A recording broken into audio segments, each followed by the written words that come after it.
Hey everyone, my name's Jackie Black. I am a burnout and resilience coach, and I'm about to be on the Online Prosperity Show. So, what you're going to hear me talk about today in this show is things you can do to recognize if you're in a state of burnout, things you can do to help yourself when you're in a state of burnout, and just the way you can change and level up your thinking so that you can create better results, not only for yourself, but for all those special people in your life. And enjoy.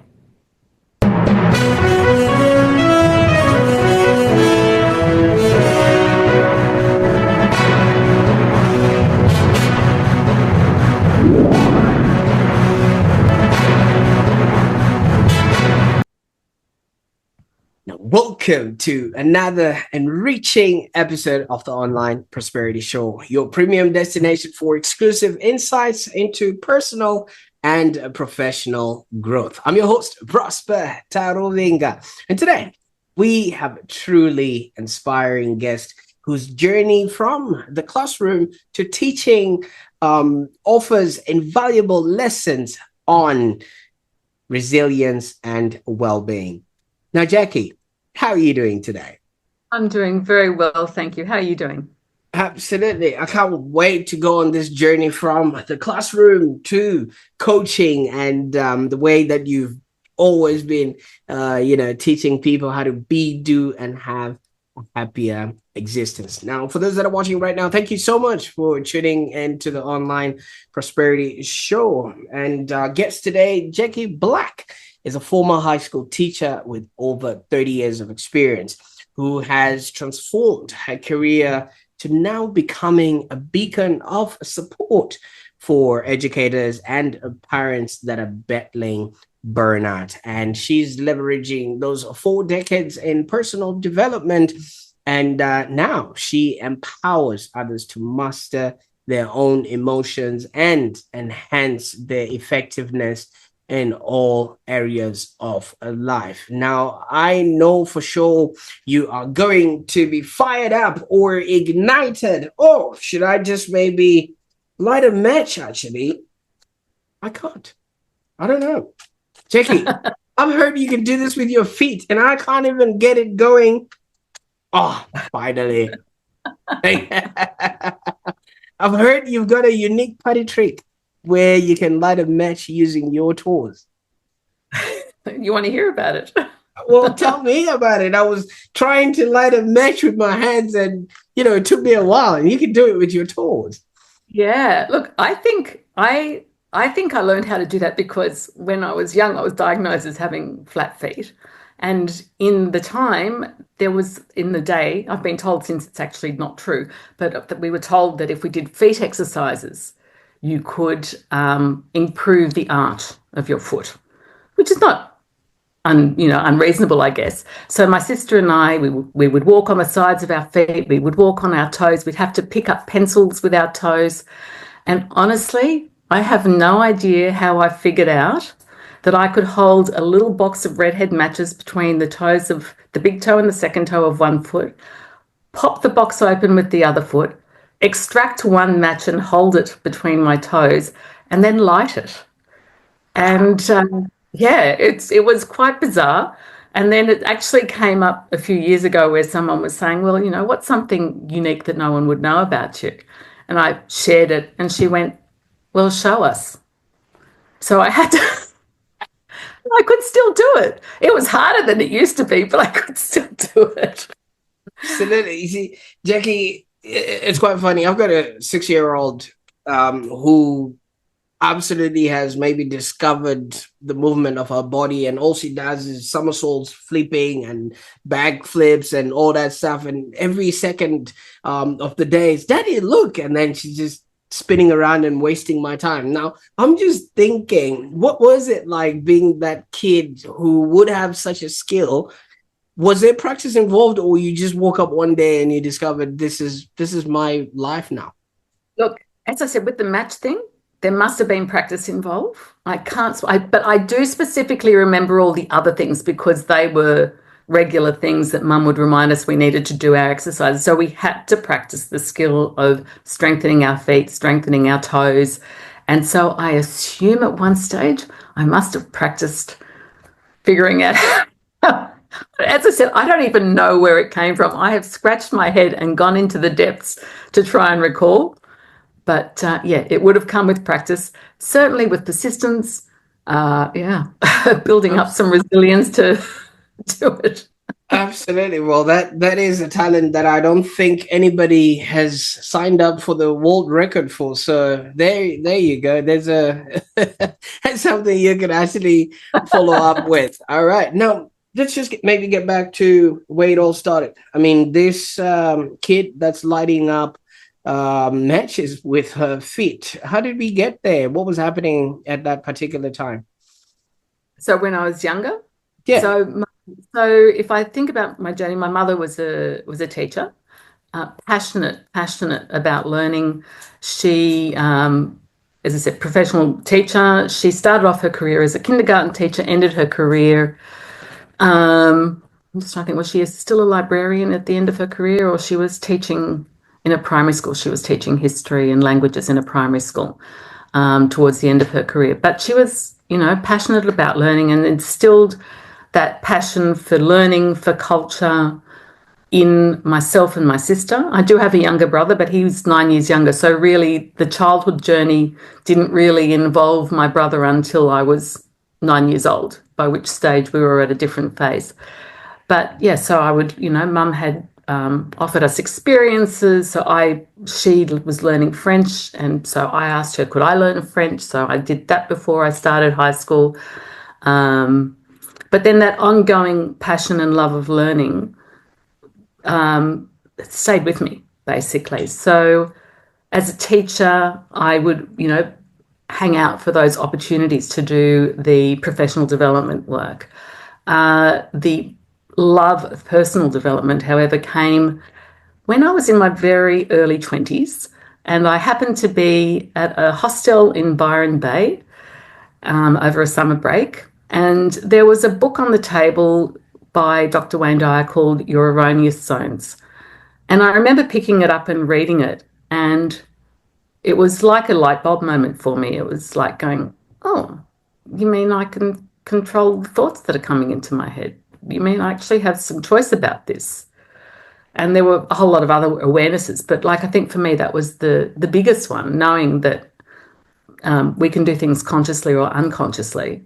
And obviously, we can certainly do things better when we do it more consciously. Mm. And so that certainly sent me down the personal development rabbit hole. And so any opportunity to look at, to read, to hop on a course, whatever, was certainly something that I did. And probably one of the shifts, the biggest shifts that made me really, really value the power of the personal development space was in my final year of the school that I was teaching in. And I was going through a fairly stressful time there for a number of things that were going on in the space.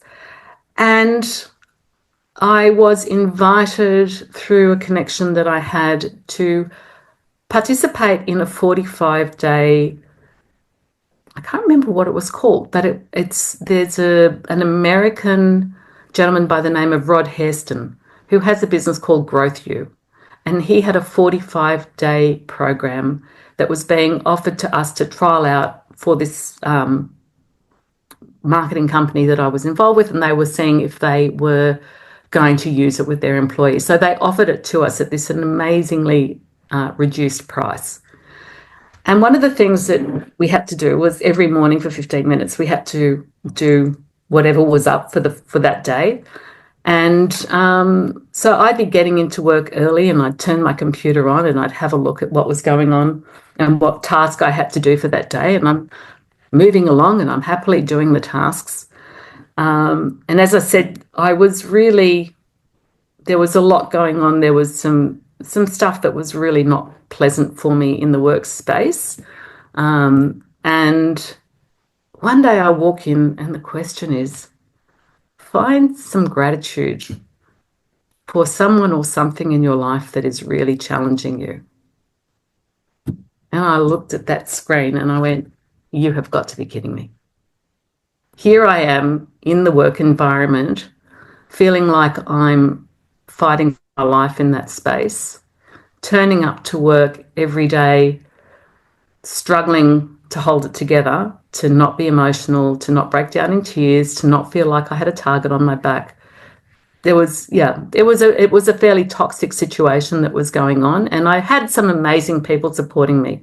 I had some good support from my union, but I also had some amazing people supporting me in the school as well, who could see what I was seeing.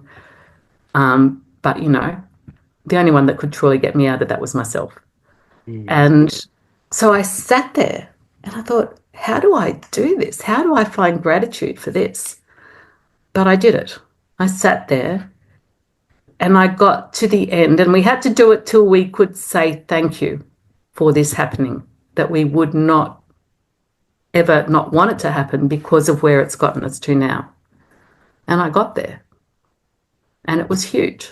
It was absolutely massive to sit there and to write out and to be grateful for being put under the pump the way I was, because what I did reflect on was where it had forced me to have a look at how I was showing up in the workspace, rather than sitting on my laurels and knowing, I'm comfortable. I've been doing this for X amount of years. I know how these things run. Where could I sharpen things up? Where could I tighten up some loose ends? Where could I make the experience for my students even better? And I had certainly done that in this time frame while I was under this microscopic view of this particular person. And it was certainly being reflected back by my students, and they all knew my passion about teaching, but they could also see where things that I'd been maybe a little bit sloppy about, maybe about handing work back on time or those sorts of things, certainly suddenly came together and improved, and they were seeing the benefit. And so I was grateful. And I could actually get to the end of the whole process that I'd been put through and say thank you to that person, which it wasn't my intention to leave them speechless, but they were. Absolutely. Because I Yeah. was like, it wasn't a tongue-in-cheek thing. It was really from the heart. Thank you. Yep. You actually reconnected me back to, who and how I want to show up in the professional space as a teacher. So thank you. It was a great ride. And then I took long service leave and decided it was time to not go back. Yeah. I did a lot of thinking, but it was really interesting. But what was happening to me in my last couple of years of teaching, and there was lots and lots of change coming into the education system.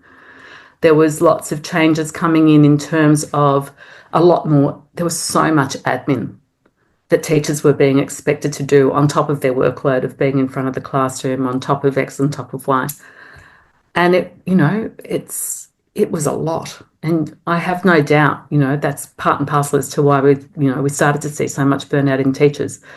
Then again, we had COVID, which added a whole other layer to it. Layer to it. Yeah.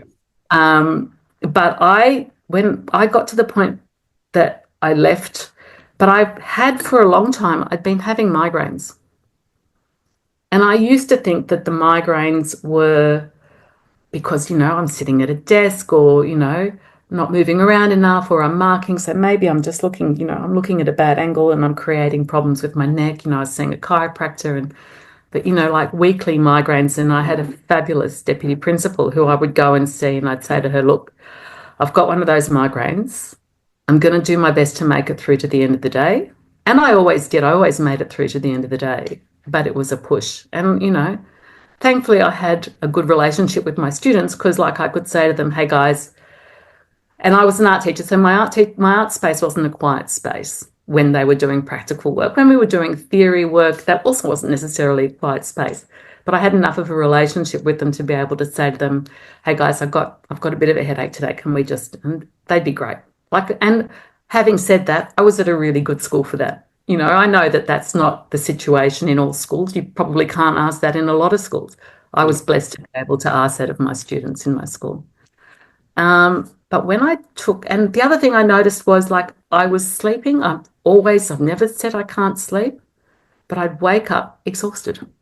Didn't matter how much sleep I tried to catch up on, I was always waking up exhausted. And, foggy in my thinking, all these sorts of things. And Well, I was on long service leave and I took 3 months officially, and then I resigned. But while I was on leave, the deputy principal and I caught up for a coffee one day, and she said, "How are those migraines that you're having? Are you still having them?" I looked at her and went, "Oh my goodness, I completely forgot about that. I haven't had a migraine since I took my leave." Now, I left teaching now close to 10 years ago. I Wow. have not had a migraine in 10 years. Wow. And I thought they were just part and parcel of my life. Mhm. But I have not had a migraine in 10 years. Absolutely. And thank you Close so to much. 10. Yep. So that was huge. That was really, really huge. Mm. Um, so yeah, so I did decide it was time to leave. I could see things coming down the track for teachers. Someone said to me, and I sort of feel like maybe I was, they said, "You're a bit like that canary in the coal mines. You see things coming before other people seem to see things coming." That's a good. Um, which is an interesting thing. I don't know why, but I just thought, yeah, this is going to get worse. And I could see it. I was also doing HSC marking, and there was stuff coming up in that space that I thought all the things that I loved about being an HSC marker were were potentially going to be compromised because they were reducing the number of hours that you were going to have to mark the papers, except expecting you to mark the same number of papers, and everything was going online. And I had some issues about everything going online, but that's not a conversation for here. But I just thought I can't feel like I'm putting my hand up to get the best for my students when there are things in the system that are being thrown in our space to make it hard to tick all those boxes and to turn up fully with all the energy that's required to be that person in that space. Absolutely. And so I decided to step away, and not knowing where it would take me. Mm. Um, and it really wasn't until, but still on that journey of always learning and growing and personal development stuff. And during COVID, I hopped onto a website that a friend had put me onto called Coursera. I don't know if you've heard of it. And there Absolutely. are yeah, there are free courses that you could do, or you could pay to get a certificate for the courses. So there were a couple of courses that interested me on there, and one was what's her name? Laurie Santos has the Science of Happiness, and that was a fabulous one. And then she put one out, the Science of Happiness for Teens, which I also did because it was really fascinating. And I also did one on relationships because I thought that was interesting. Then yeah, I came across during COVID the work of someone whose work got sort of presented to me. I don't mean for it to sound woo-woo, but it was like it came from three different sources, the one name. And I just got curious that, why in one week are three people who are not connected telling me I should look at the work of this person? So I checked it out. I really liked what he was talking about. It was a 6-month course, but there was a potential to be a facilitator of that specific program. And I thought, oh wow, that's like the universe saying to me, this is your perfect thing, You still get to be in the education space, but you're also doing personal development, but you're also helping other people turn up and be their best selves. And that had also always been a key for me in my teaching, like teaching. So my background's, I think I said, as an art teacher. I was a visual arts educator. And I always wanted students to have the best experience and to understand that creativity shows up in different ways. And there were ways to have success that they may not have considered before, so that they would walk out of that space potentially feeling challenged, but also feeling really proud of the work that they've done.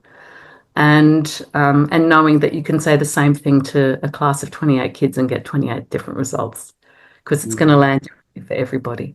Definitely. So yes, I got really excited and I did the 6-month course, and I actually did take a group through, facilitate a group through a 6-month course after I graduated. But my focus while I was doing that particular course also became very much, oh my goodness, I wish I'd known this when I was teaching. I wish I'd known some of these techniques when I was teaching, certainly for myself, but certainly there were ways in for kids as well, things that would have really helped students. Wow. And um, I started working with a business coach, and as we were talking about it, he said to me, so who do you want to talk to? I said, I really, really want to talk to teachers. And I told him why. And he said to me, I think you're the burnout coach for teachers. And I went, I think I am. Well, open and shut case right And it there. was like the first that was like, yeah. So that was the space that I initially started to enter into, and have worked with some teachers. At that stage, some of the teachers that I was working with were ones that were actually looking to exit the system. One in particular who, when she came to me, was pretty sure she wanted to be exiting the system. And at the end of our time together, she had reassessed everything. She'd learned how to lean into her values and what was important to her. And she had applied for a different job, got the different job, and is still teaching to this day, which is fabulous, and enjoying what she's doing, but also within that assessing her values, understanding how she wanted to be in the teaching space and finding a job that could reflect that. So she's working part-time so that she can fit in other stuff and have that balance in her life, which is beautiful, really, really special. And then as it's progressed, my focus has become a lot more at this particular point in time on parents. And the reason my focus has become on parents is because when I think about, first of all, when I think about what's going on in the world, it's pretty full on. The kids are feeling very anxious. They're looking for tribes, for people that they can feel that they can align with, and not necessarily aligning with ones that are potentially going to give them great outcomes. There's a lot of stress. The world is incredibly reactive. And as parents, we are the examples and the invitation of what's possible. And so if we show up as the burnt out, worn out version of ourselves who can't even bring ourselves together to recognize that our kids' behaviors are coming from some sort of emotion that's underlying that, and so we're just reactive to that, that's what we're modeling. And that is unfortunately the gift by osmosis that we're giving our kids of how they're going to show up in the world. And so as I started to think more about it, I just thought, well, actually, if you think of it like a circle with a bit of a triangle in the middle and put the parents in the middle of that, you've got your parents, you've got your kids. The kids go out into the world and they engage with the schools. The parents interact with the schools and the kids. The kids go out in the world and they interact with their peers. The parents are either observing or engaging with the kids, with their peers, with the peers' parents, whatever. And then it all comes back to how have they been set up from the get-go. And so that is where my passion really is at the moment. And when we talk about helping people understand how to manage their emotions, for me at the moment, the urgency is to help parents understand how they're managing their emotions, the impact it's having on their physiology, when they're hungry, when they're angry, when they're tired, when they're feeling isolated themselves, when they're not feeling connected to other things, when they're not showing up as the best versions of themselves and they're feeling guilty and they're bringing that guilt into the space. So my real, as I said, sense of urgency is to help parents really, really discover how they can lean back into being the parent that they want to be, into that authentic parent who is there for their kids, who can be the model of the way their kids can show up in the world. Be that example, be that invitation, but also be that place where safety and trust is created so that the kids can come back to them and feel safe to be who they need to be without being attacked for who they need to be because the parent's viewing it only from that particular lens. So that's really my driving passion at the moment. And, I think parents have been lied to, in all honesty. They've been told to push through. Got to put the kids first. You don't put the kids first. You don't put the kids first, because if you don't put yourself first, You have no use to them. then you have nothing to give the kids. And as you and I were saying before, that whole thing, what do they say on the aeroplane? Put your own oxygen mask on first. Because if you're gasping for air, you're not going to be able to get the oxygen mask on your kid. So you've got to look after yourself first so that you can be where you need to be in every other space for the people that you feel you need to support, to serve, to connect with, to relate, to communicate with, etc. Absolutely. Absolutely. We could just end there. I mean, obviously, this really defines the whole epitome of who you become and things of that nature. But I love what you said in between, your response there, where you say that how are the kids being set up from the get-go? Now, if we're looking at your story, you presented to us a kid that had a mom who was a teacher, and that would have been the reference point of who you later on sort of became. Now, would you say your career choice was influenced by seeing the way your mom interacted with you guys and the experiences that she shared, which then, prompted you to want to be a teacher yourself? So, because my mother was a very big influence on my life, I would definitely say the choice to become a teacher was inspired by her. Mm. Having said that, what I do know about myself, and interestingly, because I keep it now next to my desk, I started, I can't remember what year I started it, but I started writing, oh, it must so back in 1984. So I started writing things that I was reading about personal development, about resilience, etc. But I'd also made a decision to that I how do I put it? To speak to my children differently from how my mum sometimes spoke to my sister and myself.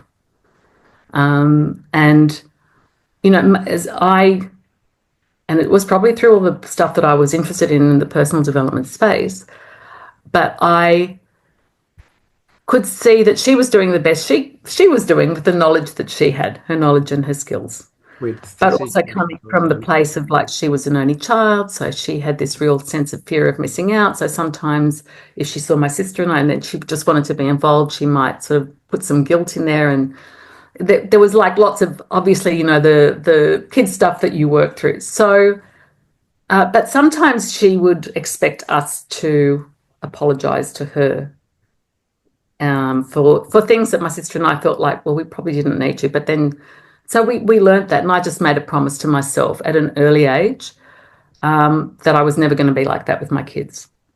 And then I don't know, are you familiar with the Khalil Gibran poem called On Children?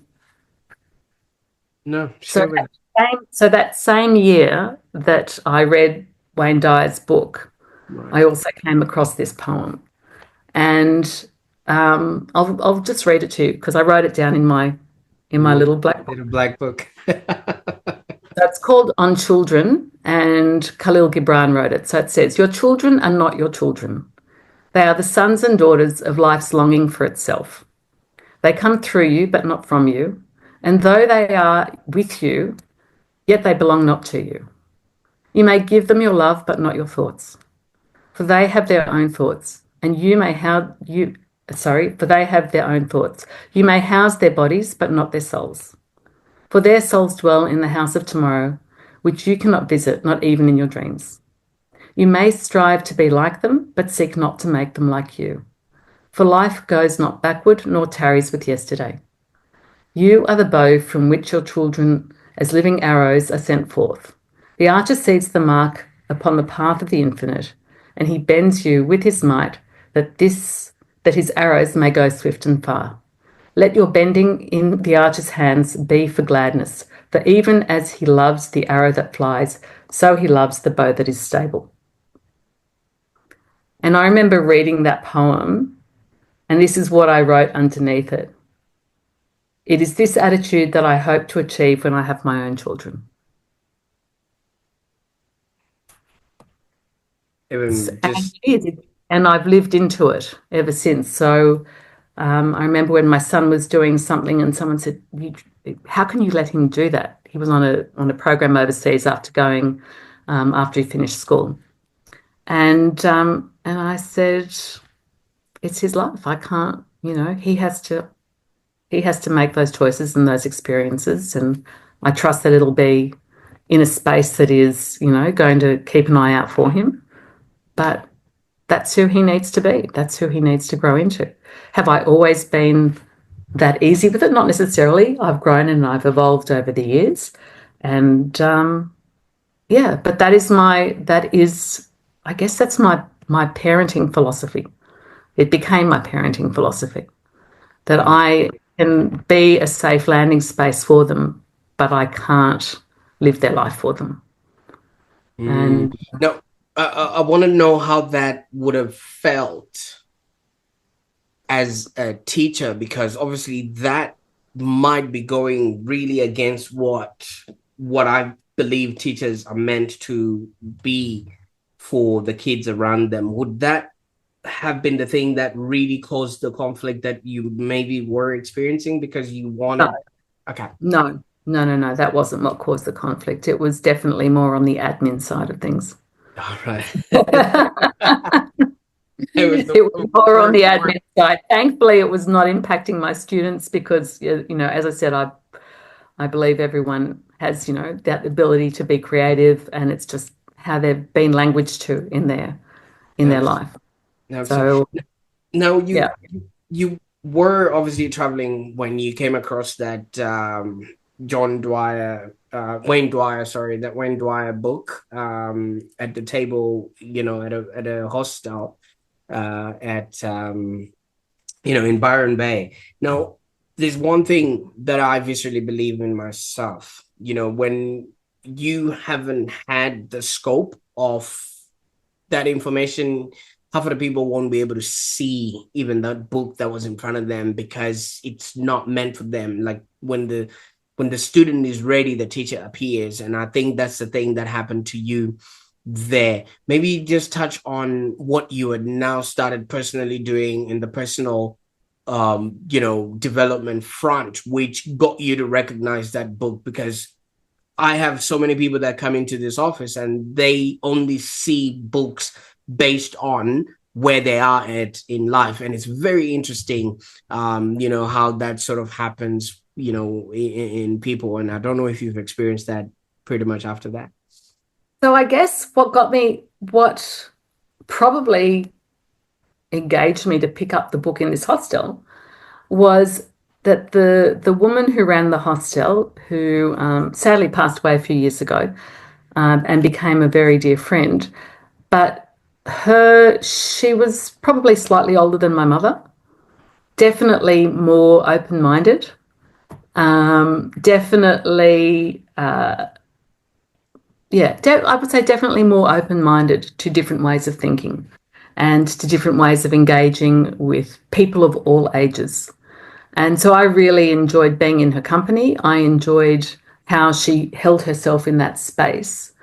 And I guess probably when I saw the books she had out and I was looking for something to read, as I started reading that, I started to understand a bit more about who she was and why she was showing up in her life the way she was and the sorts of relationships she had with the other people in her life, with her kids, with the people that came through the hostel, with people in the town itself, all of that sort of stuff. And I really admired a lot about her. And as I said, she did become a dear friend for many, many years.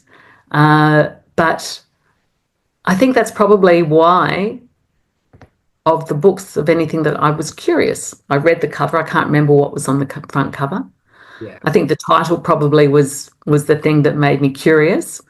And then I just, couldn't put it down because it was fascinating. And it absolutely. was getting me to start thinking, as I said, in ways that I hadn't known I could think before.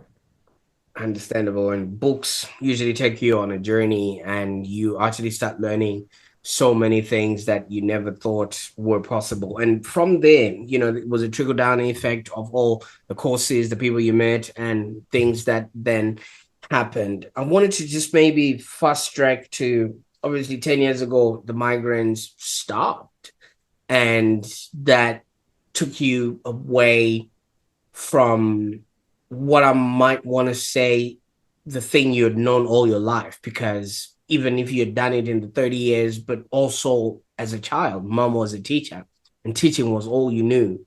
You were going to embark on something that you never knew. Wasn't that scary for you at all? It was exciting. It was very exciting. Um, and they say like fear and excitement. It's just Yeah. whichever one you choose to call it. So I find it exciting. There are moments that I get fearful in this space, but it is because I think the fear comes when it's going to another level, when it's going into, okay, so this is going on here. Now I can potentially take it to here, and that's when all the fear can step in. But I know I've got good support. I know that what I want to say and what I want to bring is important. Um, and people people are asking for it, whether they find it through me or through whoever. But people are out there asking for, or or sort of sitting in that space of going, I wish things were different, trying to imagine a different life, and not knowing how to get there. So if I can hold the torch in that direction for them, that's great. But one thing that did become apparently and I think I sort of touched on it briefly, that whole thing about we're living in this incredibly reactive world. And I want people to know how to be responsive, not reactive. I want people to be curious. I want people to recognize their first thought and then answer on their second, because they've given themselves enough of a break to not be reactive and perhaps inflame a situation. And it was only through talking with a mentor I'm currently working with, and having to sort of think, okay, so where did this suddenly become your truth, that you want to work in, and you want to work and help create a world where people are able to engage respectfully. Doesn't mean we all have to agree, but we're able to engage with respect, with composure, with curiosity, to argue the point, but not necessarily decide we have to be the winner. And I have never liked raised voices. And it actually goes back to being a little girl when my parents had financial struggle, and Mm. being in bed and hearing my parents argue about financial issues. And voices were raised. They thought we were asleep, and it upset me. So I have never, ever wanted to do anything that was going to make someone raise a voice at me. Now, not necessarily been successful at that over the time, certainly a hell of a lot more in the Yeah. in the last few years. But that really, when I think about it, that's sort of almost like where I've come back to. I've come back to, let's live in a world where there are less raised voices. And when Mm. they're raised, that they're raised because some attention needs to be brought to something because it's urgent, not because we want to yell and shout someone down or cut someone off or be mean or nasty or judgmental or all those things that are causing the issues. So yeah, That's so if I can just, that ripple effect, if I can just start tossing the stones in and creating those ripples out from my corner of the world, and do it, and build an army of parents that want to do that with me, so that they can turn up in their families as a someone who for whom calm is a choice that they're making every single day. And it's not easy, I know. but Ugh. it's certainly a choice. And when you've got that awareness, then when you wake up with awareness, when you can wake up in the morning, and that's part of what I teach clients, waking up in the morning and go, what's the intention I want to set for my day? And what energy do I want to give out? Because, like, what energy do I feel like I've got at the moment? And I teach them techniques on how they can shift that energy in 30 seconds with their eyes open. They don't have to go and meditate for 25 minutes in a corner or an hour or whatever. You can do it eyes open. It's really quick. It's really easy. And then you can do that constantly whenever you need to do a reset, and just get your heart and brain working together, so that you're coming from a state of intelligence, and from an inner sense of knowing that's more guided by care, compassion, appreciation, gratitude, rather than those reactive lower feelings like judgment, hate, fear, anything that's unpleasant. It's a Absolutely. Now, Jackie, I don't know if you've been to any school pickup or drop off lately, when you're waiting with your kids at the gate there. And I just sort of listen to some of the moms, and all I hear is, comparison and one wanting to one up the other. Oh, I didn't sleep. Or it's like a badge of honor when they're discussing their burnout and everything else that comes along with it. And I'm just like, whoa, okay. This is something, but burnout is a term that we now hear often, and you're saying that if the parents are nice and calm, they'll be able to then pass on that, and it becomes a ripple effect to the generations to come, based on the storyline that we're on right now. And most of these parents are obviously having to go through life. COVID happened, and it just really disheveled people. Now they don't quite know whether they're essential or non-essential, whether in their home or at work. All of those things morphed into one, and it's just creating that, upheaval of things. So from your experience, how do people recognize signs of burnout in themselves, and what sort of steps should they now take to address them? Because fish don't see the water that they swim in, because every other mother is saying the same, and so you also have to one up them, or make it Yeah. look like your burnout is burning out bigger than So other uh, people. it, I start with them and I ask them about their self-care. Like, what are they doing for their self-care? And they go, oh yeah, I go to yoga and I go to this, blah, blah, blah. And it's like, and so those feelings I'm guessing are sustained. So you can, it's like, oh no, then I get back in the house and it's all coming at me. So recognizing those things that are depleting them. And sometimes it's not obvious. So what I start with my clients when I'm working with them is I get them to stop for a few minutes, and we go through and we start to think about, well, what are those areas that are depleting us? Things that are like leaving the headlights on in a car and coming back in the morning and we can't tick the car over and we don't even know. So if you said something to me, Prosper, and it annoyed me and I went, that's a depleting emotion. We don't even know it, because it's like it's an irritation that we're not addressing. And if you're doing that a lot, if you're getting those little irritations a lot, you're dumping chemicals into your body that are feeding that irritation. And chemicals like cortisol, just so that you know, which is dumped when we have a big emotional reaction. It's great to get us out of bed in the morning. We all need the cortisol to get us out and going.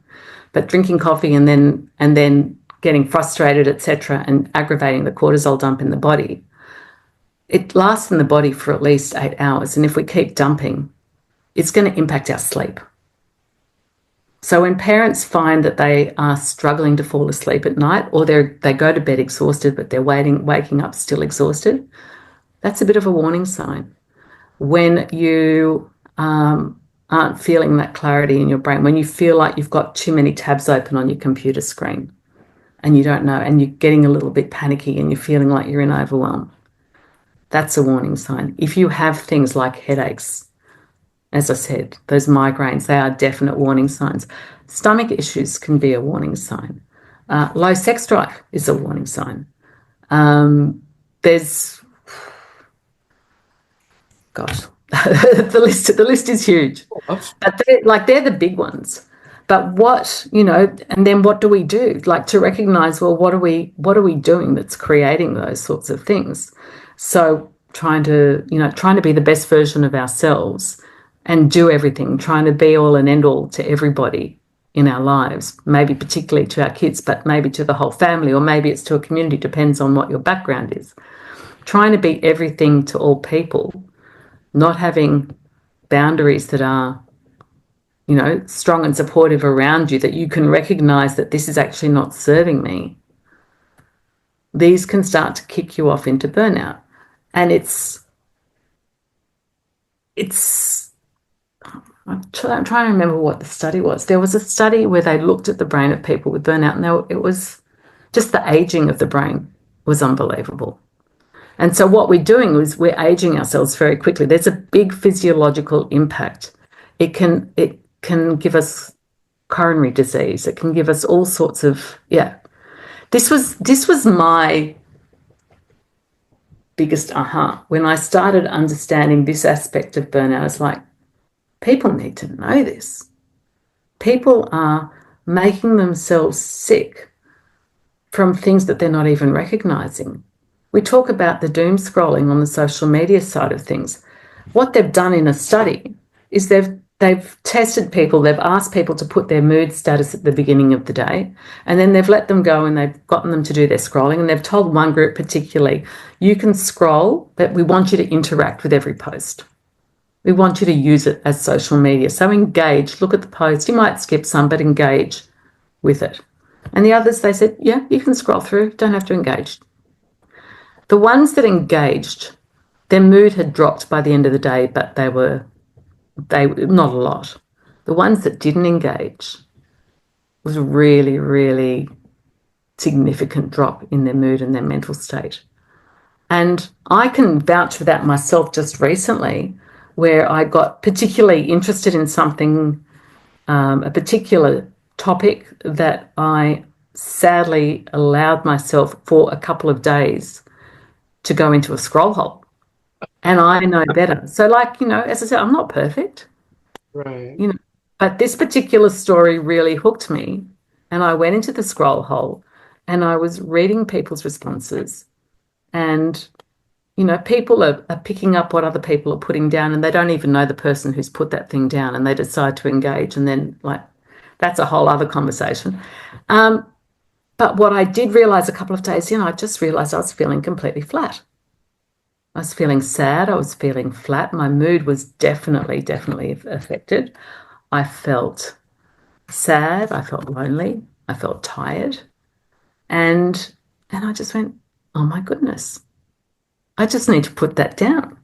And honestly, within 24 hours, knowing what I could do to reverse it, first of all, by not looking at it and engaging in other stuff and taking my brain into the stuff that I know serves me better, things that I can find appreciation for, things that I care about, things that bring me joy, and taking my brain in that space, I was able to very, very quickly shift my mood and my attitude. But people are unaware of it. And then the other thing I heard the other day someone talking about was saying, even so, not giving your brain a rest. So even if we're feeding it the good stuff, even if we're listening to music, or we've got a podcast on, or an audio book or something while we're doing something, not allowing your brain to be quiet also is doing that battery drain thing. So, it doesn't mean stop listening to your podcasts and the things that lift you, but also allow space in your day for just some quiet, just for some quiet time. So maybe when you are, making dinner or going for your walk, if it's a morning walk, just listening to the bird songs and just engaging with the sounds around you rather than taking your brain out of going on autopilot. And the walk becomes autopilot while you're listening to what's going on here. So just doing stuff with more awareness can have a big impact. But yeah, it is bringing that awareness to what's running beneath the surface and draining your battery. Absolutely. And thank you so much for taking us through that, because all of those things are things that everyone is just doing unknowingly. I mean, have you seen these days, everyone has to be tethered on to their phone, and it's just now become a fashion statement in and of itself. But what are you listening to that has no end? You know what I mean? Even a song has a conclusion, even a podcast comes to an end. Like, what are you constantly listening to? And I feel the resonance with that continuous scroll, because if you stop and engage with the post, you're also engaging your brain. Whereas just that scrolling is, you don't know what you're just taking in subconsciously, which might actually be making your brain feel like it's helpless in the situation where you can't do anything about it. But some people might just think, I've heard statements in Australia, she'll be all right, mate. Things like that. They've always just thought it will work itself out. It's part of what it is. We're just supposed to go to work, pay the bills, do whatever we're supposed to be doing. That's how it is. Pick up little Johnny from school, put them in after school care. No one really pays attention to all that. It's just what the system has allowed and created so much that nobody has that quiet time. There's always something going on in their particular sort of life. So why do you reckon people should start prioritizing addressing this, and what are the consequences? Because everybody seems to be doing fine, Jackie. So these words, I remember the first time I heard them, it was like, ouch. We're responsible for everything in our lives and everything not in our lives. And that's like, really? Oh. And so, yes, there are some things that we can't necessarily control that are out of our control, but by the same token, we can control when we're aware of it, we can control how we're going to engage with it or not engage with it, how we're going to respond to it, how we're going to think about it. So I was having a conversation with a girlfriend this morning, and we were talking about someone we knew who was going overseas. And before she even went, she'd gone overseas and was like, oh, the people that I'm going with, it's going to be terrible. It's really, really hard. They're not the nicest people, blah, blah, blah. And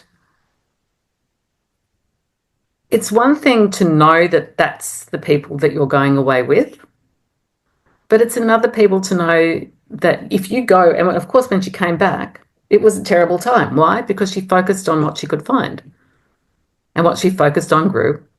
And so that was her experience on her trip. But what if she'd gone away going, okay, so I've been to this place before where we're going with these other people, and I'm not really looking forward to going with them, but what can I do when I'm there that can make my experience not dependent on them? Because I know the place well.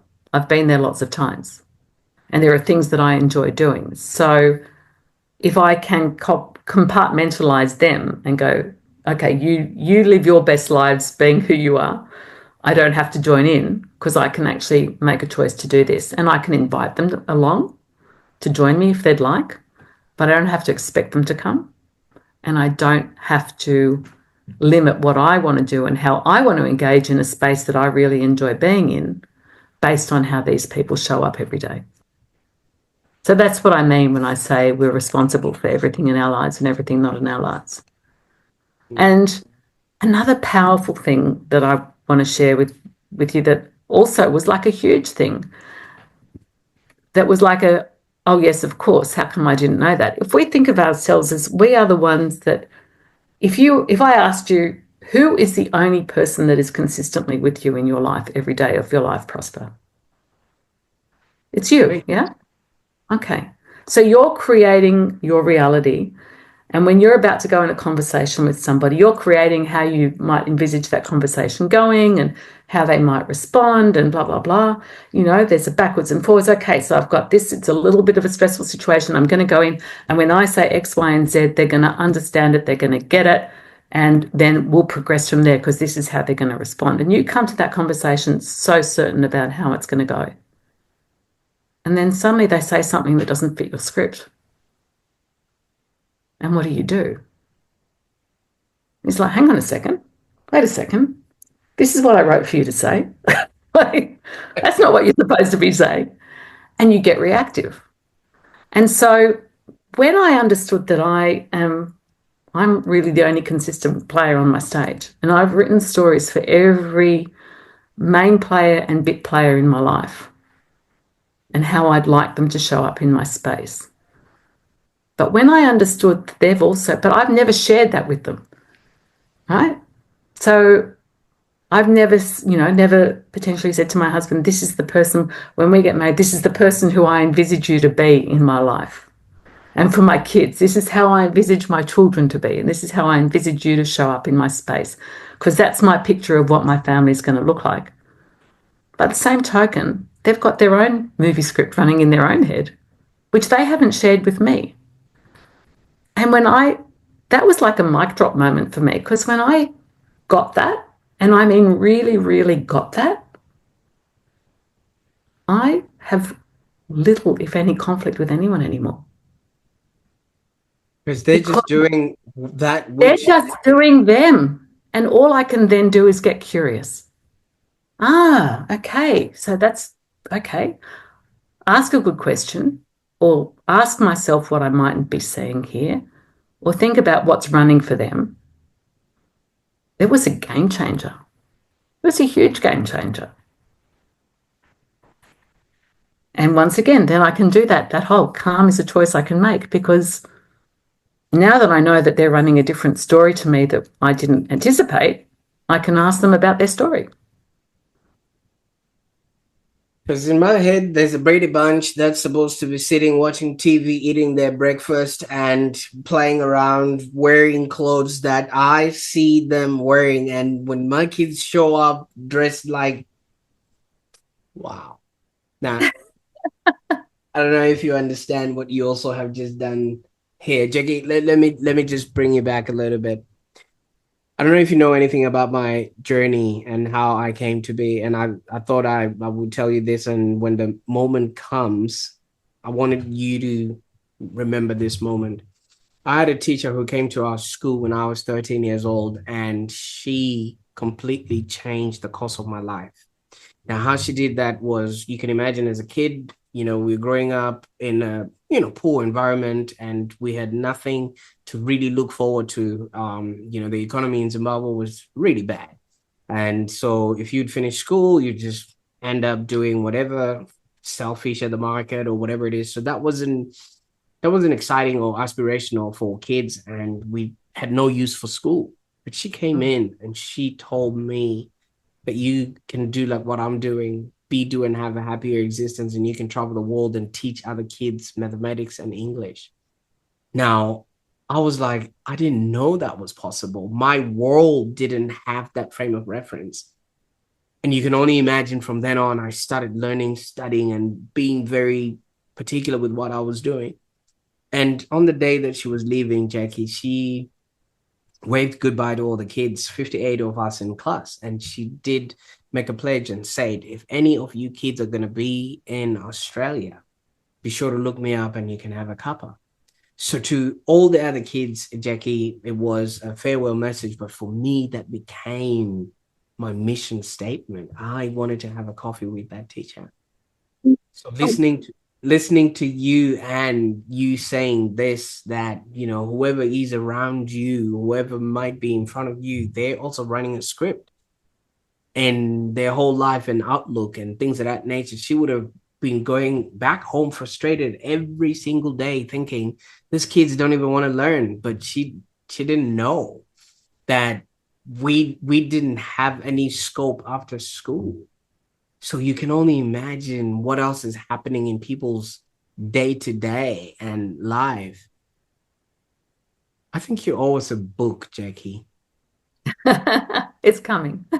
No, you have to put it down, because such profound understanding of human relationships is, you literally are giving people back to themselves, because once they have that understanding, their lives, their journeys, their conversations, everything else that comes from that just stems from the fact that I'm just going to be watching that movie based on the VHS they've put in the recorder, not my DVD that I've put in a VHS recorder.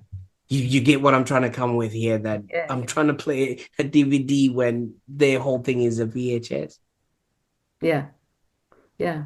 Well, So, another beautiful example that someone once said, it's like an iPhone trying to talk to a Samsung.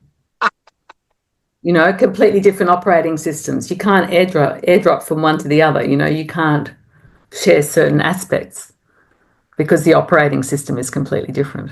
but we know which one is the best phone, right? Now, Jackie, Now, Jackie, if people are intrigued about your story, your journey, and everything else, what would be the best way that they can get a hold of you? So they can certainly check my Instagram out. I'm still under Burnout Coach for Teachers. So if they wanted to check that out, my website is being updated. So they can check out jackieblack.com. com, I think .com.au or That is, jackieblack.au. I know one of them, so it's being updated to a .com.au and it's just being really, really updated. But there is a bit of some of my old journeys, so things are definitely being upgraded to that. But definitely, I predominantly am in LinkedIn, Jackie Black, Burnout Coach, and yeah, and Instagram. If you look up Burnout Coach for Teacher, there's a little black and white icon of me next to that. But I do post about different things, not just specifically for teachers. I do, do post in there for parents. I write a weekly article for LinkedIn, and pop posts up there, and I do a live once a week around 10 o'clock on a Thursday. So people are more than welcome to go and check that out and connect with me that way. absolutely, absolutely. And I will definitely be on the lookout for that book because I literally believe your life story and your experience and all that you bring into the table have so much value and transformational weight that I think a lot of people really need to have that reframe and understanding Yeah. that wherever they are, there they are, and you can't be pouring off of an empty cup. No, and it's so interesting. It feels like an old trope, but it's so true. It Abs- really is true. Absolutely. Now, so many people would have a lot of questions. I really encourage that you check out the links in the show notes and connect with Jackie. And as you have noticed, we could go on and on. And I think this is just only the beginning of something. We should actually create maybe a couple of series and just focus on one particular subject. I don't know. I'll get my people to get in touch with your people and we can figure Thank this you. out without the burnout. It's been a Mm. pleasure having you on the show, Jackie. It's been an absolute pleasure having this conversation with you. Really lovely. Thank you, Prosper. Absolutely. I mean, your journey from educator to coach, you're still doing the same, and it just really offers hope and practical strategies for those that are facing burnout. And you've literally just told us it's not a badge of honor. It's it's like you showing up and you haven't brushed your teeth. We can see it, or you haven't put deodorant on, we can smell you. So it's just one of those things. We've solved for the externals. Why don't we start solving for the internal? And I think this is what you're bringing to the table. That's the intention. Absolutely. Absolutely. And for those that are watching right now, if you found value in today's episode, I mean, obviously we could have gone on, but as you know, within the interest of time and also not sucking Jackie dry of her knowledge and expertise, you need to then follow up with her and see what she's been cooking, on her profile and the content that she puts out there. But I also would want to encourage you, to share this with some of the other parents that you meet at school drop off. They might be thinking that, talking about their lack of sleep, their burnout, and all the things that are happening to them is a point for them to brag about. But obviously, like we have established, they are actually screaming for help, and we probably haven't been listening in that sort of context. So share this video with them. That way they too can actually start having a better existence, and if they can't do it for themselves, they'll be doing it for their kids and those that are around them. And if somebody has shared this with you, the next time you see them, give them a hug. And while you're at it, just subscribe to the Online Prosperity Show for more insightful content. And yeah, just join us next time. As in the next episode, we're going to be exploring ideas on how to enhance your happiness and well-being. But I want you to remember one thing: taking the first step towards change could actually lead to a more fulfilling life. Bye for now.